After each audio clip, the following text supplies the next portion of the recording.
Hello students, welcome back. Here I am Priyanka and today we are going to start with chapter number 12. Chapter number 12 that is reproduction in plant of class 7th. Okay, class 7th का हम लोग chapter number 12 start करेंगे आज और इसमें हम लोग part 1 को डिस्कस करेंगे और इस चैप्टर को हम 2 वीडियोज़ में कवर करेंगे, part 1 and part 2. Okay, so let's start guys. So firstly we will discuss about reproduction in plants. लेकिन सबसे पहले हम लोग डिस्कस ये करेंगे रिप्रोडक्शन होता है क्या है. What is reproduction? So reproduction is a process to reproduce same kind of offspring. Okay, अपने ही जैसे यानी सेम काइंड के जो ऑफस्प्रिंग हैं उनको प्रोड्यूस करने की प्रोसेस को बोलते हैं हम लोग रिप्रोडक्शन. ओके, अब ये चैप्टर हमारा रिप्रोडक्शन इन प्लांट है इसलिए डीपली हम लोग स्टडी केवल रिप्रोडक्शन इन प्लांट को करेंगे. ओके, रिप्रोडक्शन क्या हो गया, मैंने अभी प्रीवियसली आपको बताया. रिप्रोडक्शन इज द प्रोसेस या defined as a biological process. Reproduction is a biological process in which an organism give rise to young ones. ठीक है, अपने जैसे ही ऑफस्प्रिंग को प्रोड्यूस करना या यंग वंस को प्रोड्यूस करना, इस प्रोसेस को रिप्रोडक्शन बोलते हैं. ठीक है, और ये सिमिलर जो ऑफस्प्रिंग होंगे वो जो इसके इंडिविजुअल्स होंगे यानी जो उनके पेरेंट होंगे उनके जैसा ही होगा. सपोज ह्यूमन बींग्स की बात करें तो उनके जो ऑफस्प्रिंग हैं ह्यूमंस के जैसे ही होंगे. अगर हम एनिमल्स की बात करें, अगर हम डॉग की बात करें तो जो पपीज़ होते हैं वो डॉग के जैसे ही होंगे ना, ऐसा तो नहीं ह्यूमन के जैसे हो जाएंगे. ठीक है, तो अपने जैसे ही यानी सिमिलर टाइप ऑफ ऑफस्प्रिंग को प्रोड्यूस करने की प्रोसेस को रिप्रोडक्शन कहते हैं. ठीक है, अब हम बात करेंगे कि रिप्रोडक्शन से मतलब क्या है. तो रिप्रोडक्शन दैट मीन्स रीप्रोडक्शन. ठीक है, री that means again and again. Production आप लोग जानते हैं, प्रोडक्शन मतलब प्रोड्यूस करना. ठीक है, तो अगेन एंड अगेन अपने जैसे ही ऑफस्प्रिंग को प्रोड्यूस करने की प्रोसेस को रिप्रोडक्शन कहते हैं. अब हम लोग सोच रहे होंगे रिप्रोडक्शन आखिर इसकी रिक्वायरमेंट क्या है, ये क्यों ज़रूरी है और रिप्रोडक्शन होता है किस तरीके से. तो देख लेते हैं हम. What would will happen if living organisms do not reproduce? क्या होगा अगर जो लिविंग ऑर्गेनिज्म है वो रिप्रोड्यूस ना करें. अभी हमने पढ़ा ना रिप्रोडक्शन की जो प्रोसेस है वो बायोलॉजिकल प्रोसेस है. रिप्रोडक्शन और एनिमल्स करते क्यों हैं, जो जितने भी सराउंडिंग लिविंग ऑर्गेनिज्म है सभी रिप्रोडक्शन को शो करते हैं. ठीक है, और सबका मेथड जो है रिप्रोडक्शन का वो अलग अलग होता है. ओके, तो हम बात कर रहे थे यहाँ पर कि अगर जो आपके लिविंग ऑर्गेनिज्म है वो रिप्रोड्यूस नहीं करेंगे तो क्या होगा. देखिए, जितने भी हमारे सराउंडिंग लिविंग ऑर्गेनिज्म हैं सबका लाइफ स्पेन होता है. ठीक है, सपोज हम ह्यूमंस की बात करें, ह्यूमंस का लाइफ स्पेन आपका 60 to 70 ईयर्स. ठीक है, 60 to 70 ईयर्स बाद ये जो ह्यूमन है ये इनकी डेथ हो जाएगी. आफ्टर लाइफ स्पेन इनकी डेथ हो जाएगी. अगर ये रिप्रोड्यूस नहीं करेंगे तो क्या होगा, no living organism on the planets. आपके प्लैनेट्स पर यानी अर्थ प्लैनेट पर कोई भी लिविंग ऑर्गेनिज्म नहीं बचेंगे. इसीलिए रिप्रोडक्शन जो है वो मस्ट है. So why do we need reproduction. तो reproduction why do we need reproduction. तो reproduction need to increase number of offspring. ठीक है, नंबर ऑफ ऑफस्प्रिंग्स. अपने ऑफ स्प्रिंग के नंबर को इंक्रीज़ करने के लिए जो रिप्रोडक्शन की प्रोसेस है ये मस्ट है. अगर रिप्रोडक्शन नहीं होगा तो जो लिविंग ऑर्गेनिज्म है वो अपना अपना लाइफ स्पेन जिएंगे और उसके बाद जब उनकी डेथ हो जाएगी तो उनके जैसे ही और ऑर्गेनिज्म आपके नहीं होंगे. ठीक है, नहीं होंगे तो वो स्पीसीज़ आपकी क्या एक्सटेंड हो जाएगी. जैसे अभी आप डायनासोरस को देखते हो तो डायनासोरस के एक्सटेंड हो चुके हैं ना. क्यों, क्योंकि उनके जैसी ऑफ स्प्रिंग अब नहीं है. वो आपके एनिमल्स आपके अर्थ पर सर्वाइव नहीं कर पाए हैं और वो क्या हो गए, एक्सटेंट हो गए हैं. तो आप लोगों को केवल इतना समझना है इस चैप्टर में रिप्रोडक्शन क्या होता है. तो reproduction is a process to reproduce new living beings या सिमिलर टाइप ऑफ ऑफस्प्रिंग. ठीक है, और रिक्वायरमेंट क्या है यानी आपका रिप्रोडक्शन है इसकी रिक्वायर्ड क्या है.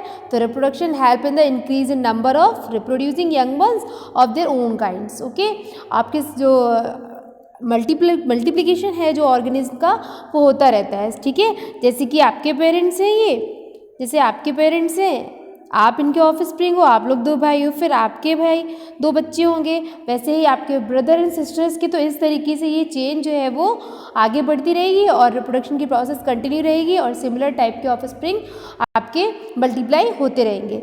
अब एक्चुअली हमारा जो चैप्टर है वो है reproduction in plants. So in this chapter we will deeply study only the plants, ठीक है, केवल प्लांट्स के रिप्रोडक्शन के बारे में इस चैप्टर में हम लोग स्टडी करेंगे।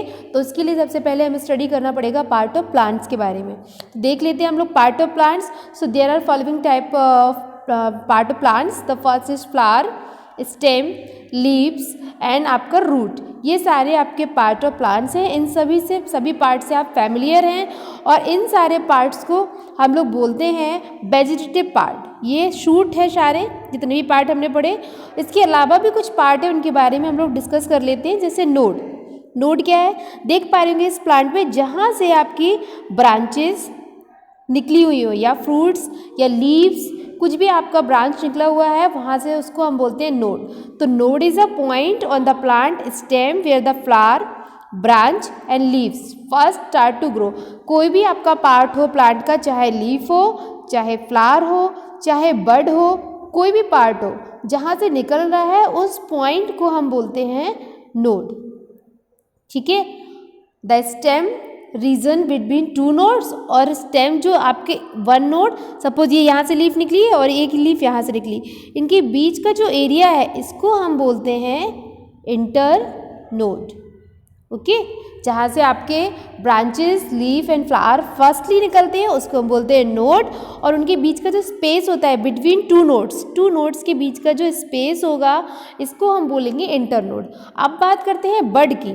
तो इस bud is a small pointed lumps that appear on a plant develop into the leaf, flower and shoot. देखिए प्लांट में सबसे पहले बड निकलती है। कोई भी आप स्टेम आपने लगाया किसी का, तो सबसे पहले उसमें से क्या निकलेगी, बड। और ये बड ही बाद में इसी बड को हम बोलते हैं नोड। ये बड ही कन्वर्ट हो जाती है नोड में। तो सबसे पहले क्या निकलते हैं, बड, और बड से ही निकलते हैं आपके लीव्स, फ्लावर्स, ठीक है। और इनको बोलते हैं, ये जितने भी प्लांट के अपर पार्ट है यानी जो ग्राउंड से ऊपर है उनको हम बोलते हैं शूट, ठीक है। और जो ग्राउंड से नीचे है इसको हम बोलते हैं रूट सिस्टम, और ऊपर वाले पार्ट को हम बोलते हैं शूट सिस्टम। तो बात क्लियर हो रही है ना आपको। सपोज ये प्लांट देख पा रहे होंगे ना आप लोग, इसके ऊपर के जितने भी पार्ट हैं, चाहे फ्लावर हो, लीफ हो, स्टेम हो, नोड हो, इंटर नोड हो, बड हो, इन सारे पार्ट्स को हम बोलते हैं शूट सिस्टम। यानी जितने भी पार्ट आपके ग्राउंड के अंदर नहीं है, ग्राउंड से ऊपर हैं, उन सभी को हम बोलेंगे शूट सिस्टम। और जितने भी पार्ट आपके प्लांट के सॉइल के यानी ग्राउंड के नीचे हैं, यानी प्राइमरी रूट, सेकेंडरी रूट, ये रूट्स हैं दोनों, और इन्हीं को हम बोलते हैं root system, okay. I hope आपको क्लियर हो गया होगा ना। ये सारे पार्ट तो आप लोग फर्स्ट, सेकेंड, थर्ड क्लास से पढ़ते हुए आ रहे हो ना, फ्लावर्स, फ्रूट, स्टेम। लेकिन ये जो नोड और इंटर नोड्स, ये आपने प्रीवियस क्लासेस में नहीं पढ़े हैं। तो नोड आपका वो पॉइंट होता है जहाँ से ब्रांचेस, फ्लावर्स या लीफ फर्स्टली कुछ भी निकलता है, उसको हम नोड बोलते हैं। और दो नोड के बीच का जो स्पेस होता है उसको हम इंटर नोड बोलते हैं। बड तो क्लियर हो गया आपको कि प्लांट में सबसे पहले निकलती क्या है, बड्स। बड्स के बाद ही उसके जो शूट सिस्टम है या जो शूट्स हैं वो निकलना स्टार्ट होते हैं, यानी लीव्स, फ्लावर्स और जो भी आपके पार्ट्स हैं प्लांट के, ठीक है। देख पा रहे होंगे ना, बर्ड्स जो हैं वो दो तरीके की होती है, वेजिटेटिव बर्ड्स और रिप्रोडक्टिव बर्ड्स। वेजिटेटिव बर्ड्स में आपके शूट सिस्टम आएगा, यानी आपकी लीव्स हो सकती है, ठीक है, फ्लावर्स हो सकते हैं आपके, ब्रांचेस हो सकती हैं आपकी, ठीक है, ये सारे बर्ड हो सकती है। ये सारे पार्ट आपके आएंगे वेजिटेटिव बर्ड में, ठीक है। देख पा रहे हो ना आप, कोई भी स्टेम आपने लगाया उसमें उस तरीके से बर्ड्स निकले, और इन्हीं बर्ड्स से निकलेंगे आपके लीव्स, और इन्हीं बर्ड्स से आपके निकलेंगे फ्लावर्स और आपकी ब्रांचेस ऑल्सो, ठीक है। अब हम बात करेंगे second type of bird is reproductive bird. Reproductive bird में आपके आएंगे फ्लावर्स, ठीक है। अभी मैंने वेजिटेटिव बर्ड पढ़ाया आपको, यहाँ पर आपके फ्लावर मैंने बोल दिया था, यहाँ पर आपके फ्लावर्स इंक्लूड नहीं होंगे, ठीक है। यहाँ पर आपके आएंगे लीव्स, ब्रांचेस, ओके, स्टेम, ये सारे पार्ट्स आपके आएंगे वेजिटेटिव बर्ड में। अगर हम रिप्रोडक्टिव बर्ड की बात करें तो इसमें इंक्लूड होंगे ओनली आपके फ्लावर्स, ठीक है। Flower is a part of reproductive part, ठीक। Now we are discussing about mode. ठीक है, मोड ऑफ रिप्रोडक्शन या methods of reproduction. So there are two mode of reproduction. There are several ways to which plant produce of their offspring. These are categorized into two types.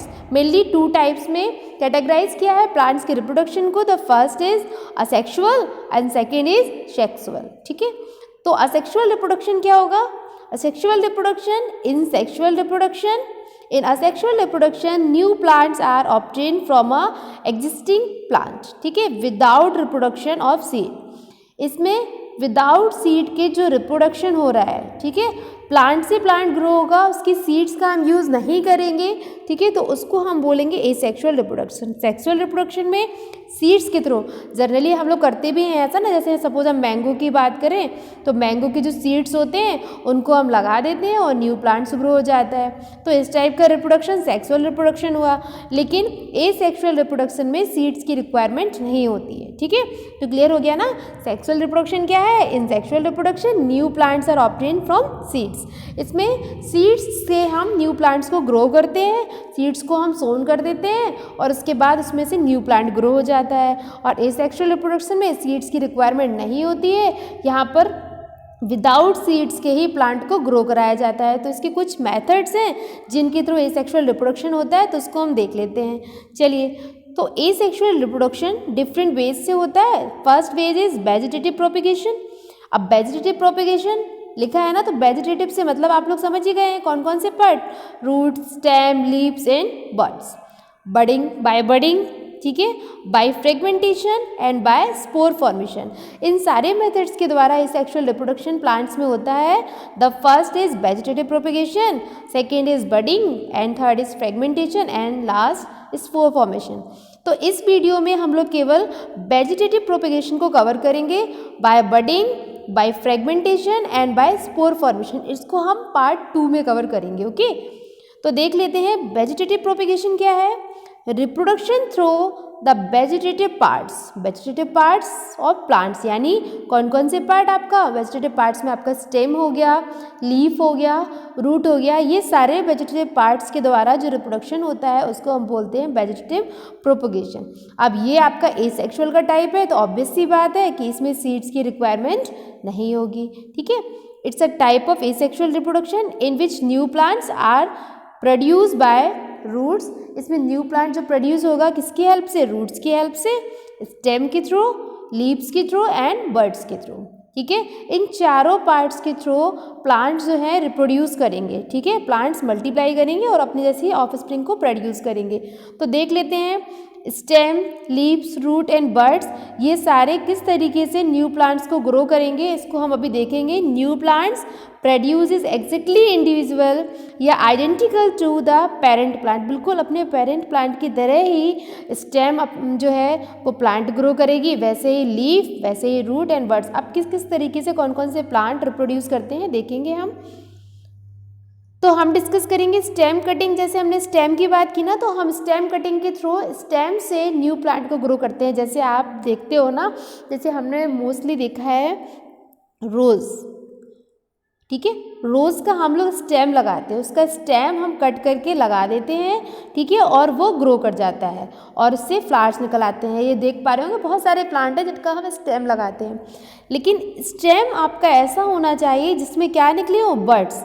2 to 3 birds उसमें होनी चाहिए, तभी वो grow करेगा, otherwise stem आपका grow नहीं करेगा. तो जो आप स्टेम की कटिंग ले रहे हो उसमें बर्ड्स कंपलसरी है. ठीक है, 2 to 3 बर्ड्स तो उसमें होनी ही चाहिए, अदरवाइज वो ग्रो नहीं करेगा. तो देख लेते हैं स्टेम कटिंग. रोज़ में स्टेम कटिंग के थ्रू आप रोज़ को उगा सकते हैं, ग्रेप्स को, शुगर केन को. ऐसा नहीं है कि आप किसी भी प्लांट का स्टेम लगा देंगे और वो ग्रो कर जाएगा. अलग अलग प्लांट्स में अलग अलग तरीके से रिप्रोडक्शन होता है. अगर हम रोज़ की बात करें, ग्रेप्स की बात करें और शुगर केन की बात करें तो इनका स्टेम हम ग्रो कर सकते हैं. जैसे देख पा रहे होंगे ना आप, ये रोज़ के स्टेम हैं, तो देखिए यहाँ पर ये बर्ड्स निकले हुए हैं. ठीक है। तो कोई भी आप स्टेम लगाएं तो उसमें 2 to 3 बर्ड्स तो होने ही चाहिए, अदरवाइज वो ग्रो नहीं करेगा, ठीक है। तो stem cutting with birds is taken from the healthy plant, किसी भी हेल्दी प्लांट का आप स्टेम ले लीजिए, उसको कट कर लीजिए, cutting are then sown in soil, उसके बाद उसको सॉइल में लगा दीजिए, वाटर्ड रेगुलरली, रेगुलर उसको वाटर दीजिए आप, cutting give rise a new plants, ठीक है। और आप ये जो आपने प्लांट लिया है ये कटिंग गिव्स राइज टू, और ये आपकी कटिंग न्यू प्लांट में कन्वर्ट हो जाएगी, ठीक है। तो ये इसमें एग्जाम्पल्स हो जाएंगे स्टेम कटिंग में आपका रोज़, ग्रेप्स एंड शुगर केन। आप शुगर केन का भी स्टेम लगा सकते हो, रोज़ का भी स्टेम लगा सकते हो, ग्रेप्स का भी स्टेम लगा सकते हो। अब हम बात करेंगे अंडरग्राउंड स्टेम की। अभी तो हमने स्टेम की बात कर ली, तो सम प्लांट्स है मॉडिफाइड अंडरग्राउंड स्टेम, कुछ प्लांट्स में मॉडिफाइड अंडरग्राउंड स्टेम होता है, ठीक है। जैसे आपका पोटैटो हो गया, अनियन हो गया, गार्लिक हो गया, जिंजर एंड टर्मरिक, ये सारे आपके स्टेम हैं, ठीक है। अगर आपसे कोई पूछे which part you eat potato, आप पोटैटो का कौन सा पार्ट खाते हो, तो answer is stem.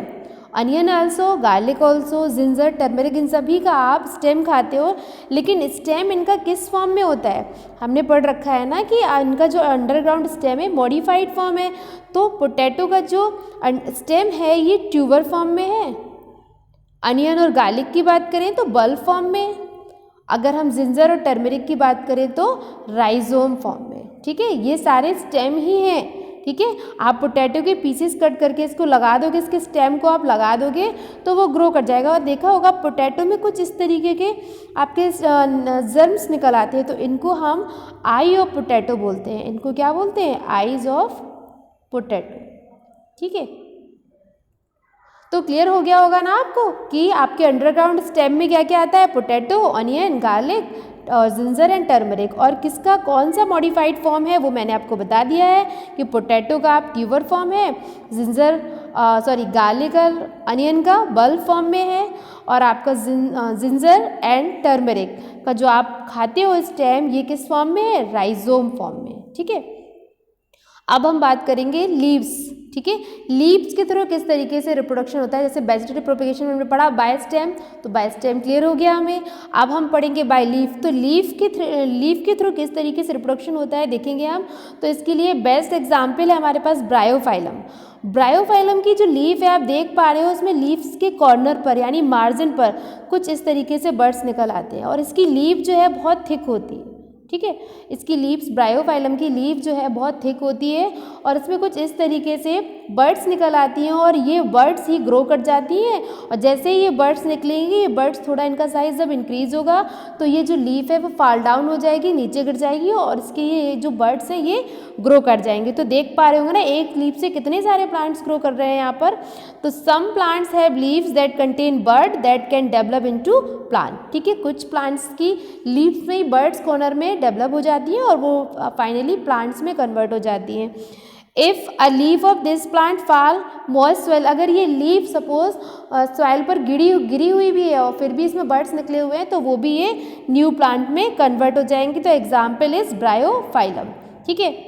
Now roots के थ्रू किस तरीके से रिप्रोडक्शन होगा, वेजिटेटिव प्रोपेगेशन की बात कर रहे हैं हम।